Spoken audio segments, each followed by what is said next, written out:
ಎಲ್ಲರಿಗೂ ನಮಸ್ಕಾರ. ನಾನು ಇವತ್ತು ಸಿಂಪಲ್ಲಾಗಿ ಮನೆಯಲ್ಲೇ ಮೊಸರು ಯಾವ ಥರ ಮಾಡೋದು ಅಂತ ತೋರ್ಸ್ಲಾಕತ್ತೀನಿ ರೀ. ಹಳ್ಳಿ ಕಡೆ ಯಾವ ಥರ ಮೊಸರು ಮಾಡ್ತಾರಂತಂದು ಈ ವಿಡಿಯೋದಾಗ ತೋರ್ಸ್ಲಾಕತ್ತೀನಿ ನೋಡಿರಿ. ನಾನು ಸ್ಟೀಲಿನ ಪಾತ್ರೆ ತೊಗೊಂಡಿನಿ ರೀ.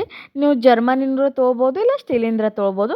ನಾನು ಇದು ಸ್ವಲ್ಪ ಕಾಯೋದು ಬಳಕ ಆಮೇಲೆ ಮಣ್ಣಿನ ಗಡಿಗೆ ಒಳಗೆ ಹೆಪ್ಪು ಹಾಕ್ಬೇಕಂತಂದು ನಾನು ಫಸ್ಟ್ ಇದನ್ನ ಸ್ಟೀಲಿನ ಬೊಗಣಿ ಒಳಗೆ ಹಾಕಿ ಕಾಸ್ಕೊಂಡು ಕೆನೆ ಬರೋಣ ಆಮೇಲೆ ಮಣ್ಣಿನ ಗಡಿಗೆ ಒಳಗೆ ಕಾಸ್ಕೊತೀನಿ ರೀ. ಯಾಕಂದ್ರೆ ನಾನು ಮಣ್ಣಿನ ಗಡಿಗೆ ಒಳಗೆ ಯಾವ ಥರ ಕುದಿಸ್ಕೊತೀವ್ರಿ ಅಷ್ಟು ಕೆನೆ ಬರ್ತೈತೆ ರೀ.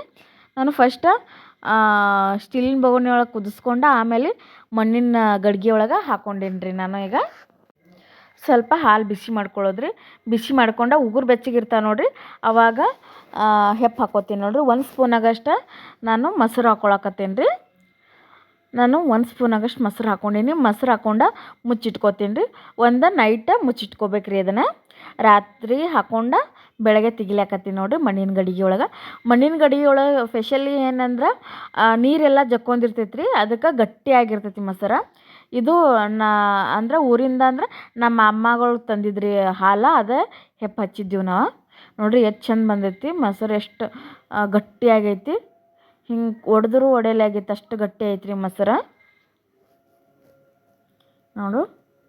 ಅಂದರೆ ಈಗ ಹೆಂಗಂದ್ರೆ ರೀ, ಅಂಗಡಿ ಒಳಗಿನ ತಂದಿದ್ದು ಭಾಳ ನಮಗೆ ಕಿಳಿ ಇರ್ತೈತಿ, ಮತ್ತು ಹಿಂಗೆ ಸೇಮ್ ಮಜ್ಜಿಗೆ ಥರನೇ ಇರ್ತೈತಿ. ಬಟ್ ನಾವು ಮನೆಯಲ್ಲೇ ಮಾಡಿ ಈ ಥರ ಮಾಡಿದ್ರೆ ಭಾಳ ಗಟ್ಟಿ ಆಗ್ತೈತೆ ರೀ. ಅಂದರೆ ಗಟ್ಟಿ ಹಾಲು ಹೆಂಗೆ ಇರ್ತಾವಲ್ಲ ಆ ಥರ ಮೊಸರು ಗಟ್ಟಿ ಇರ್ತೈತಿ. ಮತ್ತು ನಿಮ್ಗೆ ಮಣ್ಣಿನ ಗಡಿಗೆ ಒಳಗೆ ಕೆನೆನೂ ಜಾಸ್ತಿ ಬರ್ತೈತಿ. ಮಣ್ಣಿನ ಗಡಿಗೆ ಒಳಗೆ ಕೆನೆನೂ ಜಾಸ್ತಿ ಬರ್ತೈತಿ, ಮತ್ತು ಟೇಸ್ಟು ಇರ್ತೈತೆ ರೀ. ನೋಡಿರಿ, ನಾನು ಮೊಸರು ಮಾಡಿದಾಗ ಈ ಥರ ಮಾಡ್ಕೊಂಡು ತಿಂತೀವಿ ರೀ ನಾವು. ಚಪಾತಿ ಮತ್ತು ಹಿಂಡಿ ಮತ್ತು ಕೆಂಪು ಖಾರ, ಉತ್ತರ ಕರ್ನಾಟಕ ಕಡೆ ಮೊಸರು ಇದು ಇತ್ತಂದ್ರೆ ಈ ಥರ ಮಾಡ್ತೀವಿ ರೀ ನಾವು. ಯಾವತ್ತೂ ಮೊಸರು ಇರ್ತೈತಿ. ಬಟ್ ಇದು ನಮ್ಮ ಅಮ್ಮಗಳು ತಂದು ಕೊಟ್ಟಿದ್ರಿ, ಅಂದ್ರೆ ಸ್ಪೆಷಲಿ ಊರಿಂದ ತಂದ ಗಟ್ಟಿ ಹಾಲದಾವತ್ತಂದ್ರೆ ಈ ಥರ ಮೊಸರು ಮಾಡ್ಕೊಂಡೀನಿ ರೀ ನಾನು. ಹಾಲು ಅಷ್ಟು ನೀರು ಹಾಕ್ಲಾರ್ದ್ರಿ. ಮತ್ತು ನಮ್ಮಲ್ಲಿ ನುಚ್ಚ ಮಜ್ಜಿಗೆನೂ ಮಾಡ್ತೀವಿ ರೀ ನಾವು. ಇದು ನಮ್ಮ ಅಜ್ಜಿಗಳು ಮಾಡ್ತಿದ್ರಿ ನುಚ್ಚ ಮಜ್ಜಿಗೆ. ನಮ್ಮ ಮಮ್ಮಿಗಳು ಅವ್ರು ಯಾವತ್ತೂ ನುಚ್ಚ ಮಜ್ಜಿಗೆನೇ ತಿಂತಿದ್ರು. ಅದು ಅಂತಂದ್ರೆ ಅದ್ರ ಸಲುವಾಗಿ ನಾನು ಸ್ವಲ್ಪ ಮೊಸರು ಇದು ಮಜ್ಜಿಗೆ ಮಾಡಿದ್ನಿ.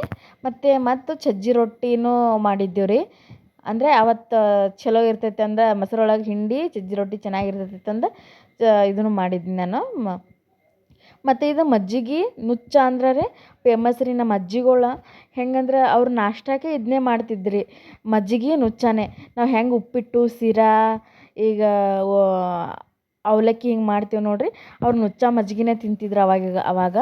ನಾವು ಭಾಳ ಇಷ್ಟಪಡ್ತಿದ್ವಿ ಸಣ್ಣಾಗಿದ್ದಾಗ ನುಚ್ಚ ಮಜ್ಜಿಗೆ. ಅದರ ಸಲುವಾಗಿ ನಾನು ಮೊಸರು ಸ್ವಲ್ಪ ಮಜ್ಜಿಗೆ ಮಾಡಿದ್ದೇನೆ ರೀ. ಒಂದು